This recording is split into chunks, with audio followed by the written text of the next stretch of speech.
Definitely बस आज 16 फरवरी रही बात भारतीय शेयर बाजार की निफ्टी फिर से 22,000 का हो चुका है और इसी बीच में दोस्तों पोर्टफोलियो के सिलेक्टिव स्टॉक्स में आज काफ़ी तेज़ी का माहौल देखने को मिला और इसी तेज़ी के माहौल में केमिकल स्टॉक में दोस्तों रिकवरी होना स्टार्ट हो चुकी है। और यही बात मैं आपको 3-4 महीना से कंटिन्यूसली बेसिस पे बता रहा हूँ कि नंबर्स को आप ऊपर से नहीं अंदर से पढ़े और बाजार का जो एस्टीमेट है उसको समझने की कोशिश करें। आज दोस्तों 3-4 कंपनी की बात की जाए केमिकल को बिलोंग करती है वो तो गैस एक साल हाई पे पहुँच चुके हैं और कुछ कंपनीज ऐसी भी हैं जो लाइव हाई पे ट्रेड कर रहे हैं। इसको मैंने बहुत ही इनिशियल लेवल से बार बार कवरेज दी है। तो इसी बीच में गैस केमिकल में क्या रैली की नई शुरुआत हो रही है आने वाले दिनों में। अगर कोई बड़ा डेंट अगर आता है, कोई बड़ा विपदा आता है, हमें कैसे प्ले करना है, बिकॉज मुझे पक्का यकीन है कि किसी ना किसी के पोर्टफोलियो में कुछ ना कुछ केमिकल स्टॉक्स ज़रूर होंगे। तो आपके पास कोई भी केमिकल स्टॉक हो लेकिन कुछ न्यूज़ है जिसका पता होना आपके लिए बहुत आवश्यक है। चैनल फर्स्ट टाइम होंगे सब्सक्राइब कर सकते हैं इस तरह की क्वालिटी कंटेंट को सबसे पहले एक्सेस करने के लिए। Now without dealing any for time let's begin. सबसे पहले समझना इंपॉर्टेंट है कि कौन कौन से केमिकल्स कंपनी में तेज़ी हो रही है, उसके पीछे की मुख्य वजह क्या है।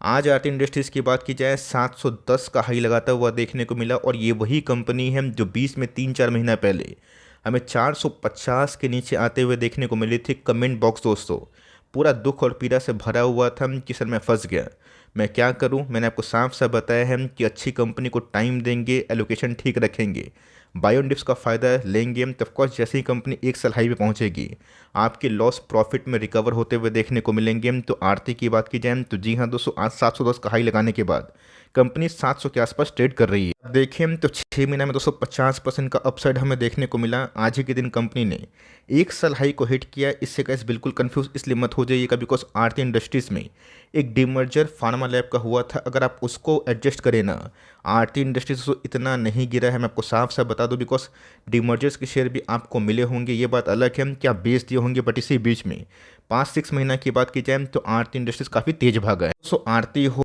विनाती हो, एसआरएफ हो, दीपक हो, एफसीएल हो, इन सब में तेजी क्यों आ रही। सबसे पहले क्या जो एस्टिमेट थे जिसको मैंने बहुत ही अंदर से पढ़ के समझाया है और ये बताया है कि मार्केट में ये समझिए कि कोई कंपनी का जो भी लाइक प्रॉफिट ऑफ जो सेल्स है वो डाउन क्यों हो रहा है। क्या कंपनी कुछ एडिशनल कैपेक्स करके बैठी है, क्या लॉन्ग टर्म उनको फ़ायदा होगा, क्या शॉर्ट टर्म में फ़ायदा होगा, डिमांड अगर कम हो रहे हैं तो क्यों हो रहे हैं, इसका पता होना बहुत ही इंपॉर्टेंट है। I am pretty much sure अगर आप मुझसे जुड़े हुए हैं तो आरती में जो इस बार गैस नंबर्स हमें देखने को मिले आपको पता होगा जो स्ट्रीट एस्टीमेट से काफ़ी अच्छे थे, इसलिए गैस कंपनी यहाँ से बहुत ही अच्छा रिकवर कर चुकी है। स्टॉक की बात की जाए एफसीएल तो जी हाँ दोस्तों, एफसीएल में आज हमें तकरीबन 8% के आसपास तेजी का माहौल देखने को मिला। आज सुबह इस कंपनी 450 के लगभग हाई बनाई 449 का और उसके बाद थोड़ी बहुत गिरावट 1-8% हमें टॉप से दिखाई दे रही है। आगे हम तो 6 महीना में दोस्तों ये भी रॉकेट बनता हुआ देखने को मिल रहे हैं, जहाँ पे बहुत ही कम लोगों को ऐसा बिलीव था 3-6 महीना पहले कि केमिकल्स के स्टॉक्स में इतनी जोरदार रिकवरी भी हो सकती है। बिकॉज अगर आप एक साल लो से कंपेयर करें तो बहुत सारी केमिकल्स कंपनी जिसके रुझान काफ़ी नेगेटिव आ रहे थे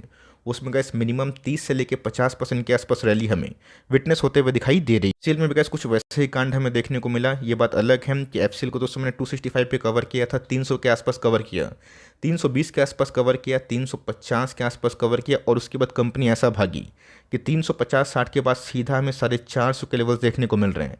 मैंने गैस बहुत बड़े ट्रेंड लाइन करके बताया और ये भी बताया था कि बार बार गैस कंपनी इस लेवल पे सपोर्ट ले रही है, नीचे नहीं जा रही है, जो बहुत ही स्ट्रॉन्ग ट्रेंड का हमें संकेत दिखाई पड़ता है। तो कंपनी ने गैस अपने पास्ट हाई को तोड़ दिया और कंपनी में गैस इतनी तेज़ी क्यों है आई होप आपको पता ही होगा। नंबर्स की बात की जाए वो बहुत ही इंटरेस्टिंग थे। नंबर्स की बात की जाए लाइफ टाइम हाई हमें इनके प्रॉफिटेबिलिटी देखने को मिले और इसी के संग कंपनी की बात की जाए वो बहुत तेज़ी से भाग रही है। और एक चीज़ ध्यान रखिएगा कि केमिकल्स के आपदा भरे माहौल में जो कंपनी पहले फ्रेश हाई लगाती है उस कंपनी के नंबर्स काफ़ी दमदार होते हैं। मैंने कैसे बहुत और बताया है कि बहुत ही कम छोटी कंपनी होती है केमिकल्स को जो डेट फ्री होती है और ऑफकोर्स कैसे इस कंपनी में हमें उसी का ही फ़ायदा मिला है। इसके बाद दोस्तों देखा गया तो दीपक नाइट्रेट ने भी आज 2310 का हाई लगाया जो कंपनी के एक साल हाई लगभग हमें दिखाई पड़ते हैं। तो नंबर्स की बातों से कंपनी में एक मोमेंटम शिफ्ट होता हुआ दिखाई दे रहा है। एक साल की बात की जाए तो ये वही कंपनी है, वही फंडामेंटल है, लेकिन फ़र्क इतना है कि कंपनी अपने बेस से काफ़ी बढ़ चुकी है। 600 पॉइंट के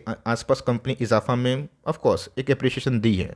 1700 का स्टॉक दोस्तों अभी के टाइम 2300 के आसपास चल रहा है। रीज़न क्या है? बिकॉज भले ही इनके नंबर्स थोड़े से बिलो एस्टिमेट थे, बट इतने भी गैस नंबर्स ख़राब नहीं थे, और इसी का ही इम्पैक्ट बाजार ने धीरे धीरे डाइजेस्ट करना सीख लिया है। देखा गया दोस्तों दीपक नाइट्राइट या फिर बहुत सारी कंपनी जिसको आपने ट्रैक किया होगा, ट्रैक कर भी रहे होंगे, जिसको मैं एक ही करके नाम लूँगा, उन सब में तेज़ी हमें क्यों देखने को मिल रही है? पहले दोस्तों आईटी रिकवर हुआ, उसके बाद आपने देखा होगा कि टेक्सटाइल के स्टॉक्स में रिकवरी हमें देखने को मिली, और फाइनली केमिकल्स में हमें रिकवरी देखने को मिल रही है। लेकिन दोस्तों एक बहुत बड़ा कैच है, और इसी कैच को दोस्तों सीखना बहुत इंपॉर्टेंट है, और एल्स कि जब कभी एक फाइन डे केमिकल्स में गिरावट अगर होगी तो आप ऑफकोर्स उस कैच को समझ नहीं पाएंगे।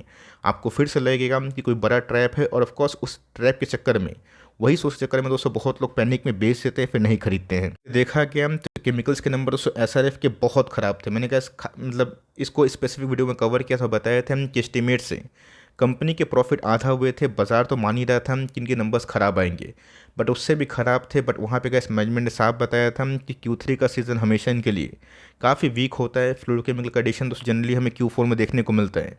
और इनके फ्लेक्सिबल पैकेजिंग के बिजनेस की बात की जाए या फिर बात की जाए टेक्सटाइल इंडस्ट्री की, तो ऑफकोर्स फ्लेक्सिबल पैकेजिंग का बिजनेस खराब ही चल रहे हैं। हमने बहुत सारी कंपनीज के देखा है, तो बाजार ने गैस भलको भी इस चीज़ को अपना लिया, और इसी की वजह से हमें मोटा मोटी बहुत सारी केमिकल्स में रिकवरी दिखाई दे रही है। बीच में गैस पे इंडस्ट्रीज को लेकर मैंने बहुत बार कवरेज दी है, और ये भी बताया है कि फंडामेंटल पॉइंट ऑफ व्यू से अगर कंपनी जिस दिन भागी, और जिस दिन दोस्तों लहर हमें देखने को मिली, आप सबको अच्छे से पता है कि जब ऑटो स्टॉक्स में रिकवरी हमें दिखाई पड़ी तो स्लोली सडनली का पूरा काम हुआ।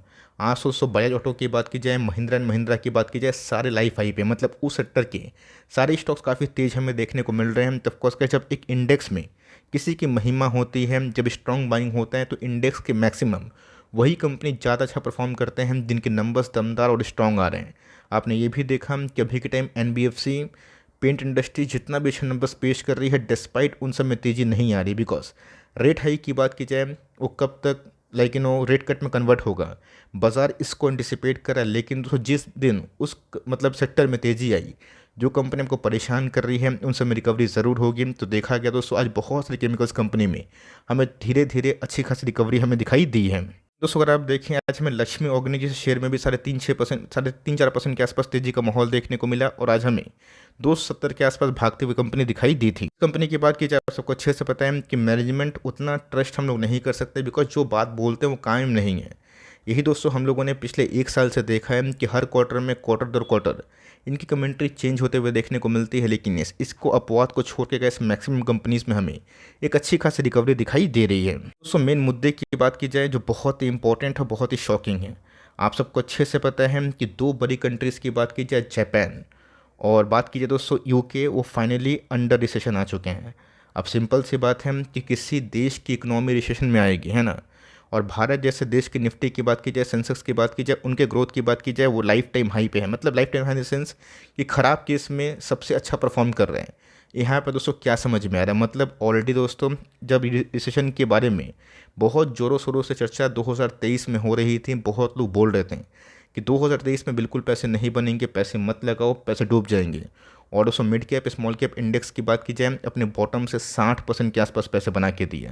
तो ऑफकोर्स दोस्तों मार्केट फ्यूचरिस्टिक होता है, और मार्केट को ऐसा लगता है कि अगर ऑफिशियली कार्ड पे यूके, जापान जैसी कंट्री में रिसेशन आ चुका है, तो आने वाले कल में रेट कट शुरू होगा। और ऑफकोर्स गाइस जब रिसेशन के चपेट से कोई कंट्री बाहर निकलती है, तो बहुत तेज़ी से कंपनी कैपेक्स मतलब कंट्री कैपेक्स करती है। और ऑफकोर्स जब कंट्रीज़ की बात की जाए कैपेक्स करती है, और साथ ही साथ दोस्तों उनके जो ग्रोथ है उसमें कोई की ट्रिगर पॉइंट हमें देखने को मिलता है, कंजम्पशन काफ़ी हद तक बूस्ट हो जाता है। तो मतलब कैसे देखा गया ना, तो जब सबसे ख़राब टाइम था कि रिसेशन के बारे में लोग डिस्कस कर रहे थे, अब तो कैसे जापान की बात की जाए, यूके की बात की जाए, ऑफिशियली कंफर्म भी होता हुआ देखने को मिल रहा है। लेकिन यस, आने वाले कल में कैसे अगर इससे बहुत सारी कंट्रीज जो निकलती हैं, वहाँ पे दोस्तों मेजर शिफ्ट हमें देखने को मिलेगा। बिकॉज कंजम्पशन की बात की जाए, जो एकदम बॉटम पे आ चुके हैं, उनको टॉप में आने के लिए रेट कट होना बहुत ही इंपॉर्टेंट है।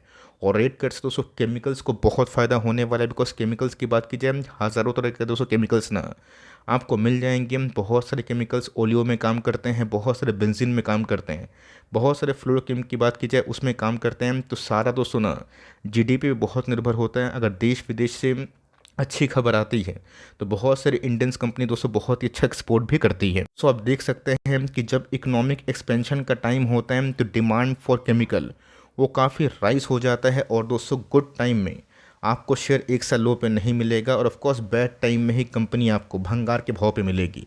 अब दोस्तों जो वर्स्ट टाइम था उससे बहुत सारे केमिकल्स में लोग एंटिसिपेट कर रहे हैं कि अब गुड टाइम आता हुआ देखने को मिलेगा। अभी भी दोस्तों बेस्ट टाइम आएगा या फिर नहीं आएगा वो दूसरी कहानी है, लेकिन ये जितना का इस वर्स्ट हमने सोचा था कि बहुत सारी कंट्रीज रिसेशन की चपेट में आएगी, उतना कुछ नहीं हुआ। यूएस ने गैस माइनरली थोड़ा सा ही रिसेशन को झेला, रिसेशन इन द सेंस कि उसके लगभग से ही वो गुजर गए।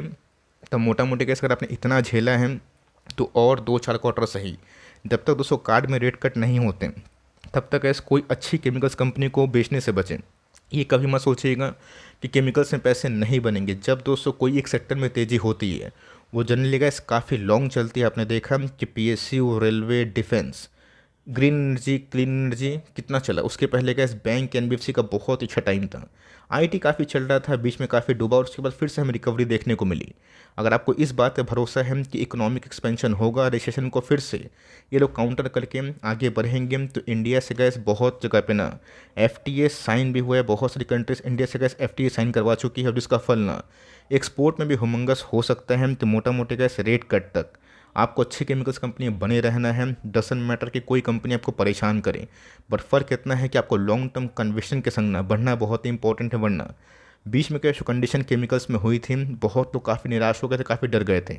बट धीरे धीरे कैसे अगर आप देखें तो रैली है वो हमें अपवर्ड मोमेंटम पकड़ते हुए दिखाई पड़ रही है, जो एक अच्छी बात है। अब आने वाले दिनों में दोस्तों एक्जैक्टली वही होगा जो हम लोग सोच रहे हैं। ये बताना काफ़ी टफ है, लेकिन यस इतना दोस्तों मैं बता सकता हूँ कि जब इकोनॉमिक एक्सपेंशन होगा तब बहुत सारे केमिकल्स की डिमांड ना फिर से काफ़ी पीक पे पहुँचेंगे। आपका क्या व्यू है प्लीज़ कमेंट बॉक्स में बताइएगा। कोई रिकमेंडेशन वीडियो बिल्कुल नहीं है, इसको एजुकेशनल पर्पज से लीजिएगा, और जो भी कॉल दोस्तों होगा वो फाइनल आपका ही होना चाहिए। वीडियो अच्छी लगी तो प्लीज़ लाइक करिएगा, चैनल फर्स्ट टाइम होंगे सब्सक्राइब करके बेल आइकन को प्रेस करना भी ना भूलिएगा। दोस्तों मिलते हैं जल्दी ही, तब तक के लिए bye. Thanks for listening friends, God bless you all.